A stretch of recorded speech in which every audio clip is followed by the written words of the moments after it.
Now, can any of you three guess my favorite sport? You want to try, Josh? Football? That's like my second favorite. Try again. Tell you what, it's got to do with this team. Oh, baseball. Right, baseball. Now, I had it in my head that Bill was doing children's story, but that was another week, so I'm going to give a rerun. And if you don't know what a rerun is, it's something that's been done before. But I don't think Josh was here, and I know Parker and Gracie wasn't here, so they've never heard this story before. And it's about a guy, and he loved the game of baseball. I mean, he really loved it. He grew up playing baseball. As he got older, he played baseball, and he just couldn't wait to have kids so he can teach them the game of baseball. Well, after 5 firsts, all girls, his wife said, no more, we're not going to do this again. So he took the youngest girl, and he taught her how to play baseball. And her name was Stephanie. And this guy loved baseball so much, whenever he asked you to do something, he said, batter up. Well, Stephanie played baseball around their house. Well, they always played Saturday games, just him and her. Because she couldn't play on the teams, because that's back when girls weren't allowed to play sports. And she was really good at it. And the boys wouldn't let her play because she was a girl, and she was a girl that was better than them. Well, one day, her and her dad was playing, and they noticed a boy in a wheelchair sitting there with his mom. And her and her dad decided to go over there and ask him if he wanted to play. They said, you want to play? His eyes lit up, and his mom goes, oh no, he can't play. And they go, come on. And before the mother could say anything else, the father grabbed the wheelchair and started pushing it out on the field. Well, he played with them that day, and finally the mother said, hey, we need to go.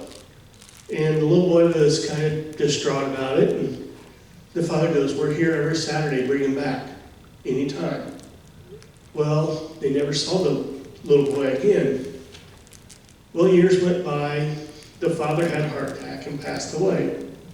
The girl went home, Stephanie went home for her funeral, and when she was getting ready to leave, she decided to go by her old ball field, just see what it was like. She went by and she couldn't believe what she saw. There was lights, fence, dugouts. The field was manicured perfectly. There was a game going on, so she decided to sit and watch. And as she was watching the ball game, she could picture her and her dad playing.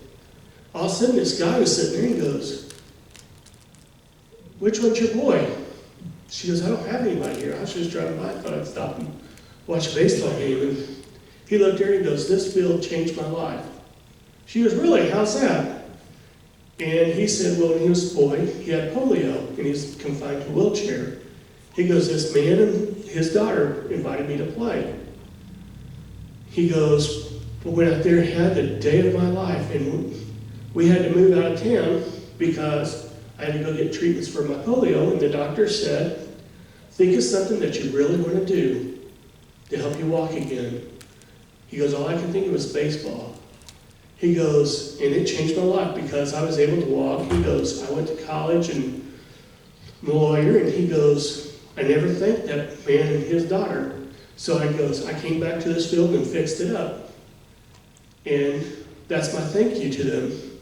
And tears started running out of her eyes, and she goes, well, that's a great story. She never wanted to let on who she was. So she decided she better go. So she started walking to her car, and she looked up at the scoreboard, and right above the scoreboard it said batter up field. And she decided to take one last look at that man, and as she turned around and looked at him, he was standing up.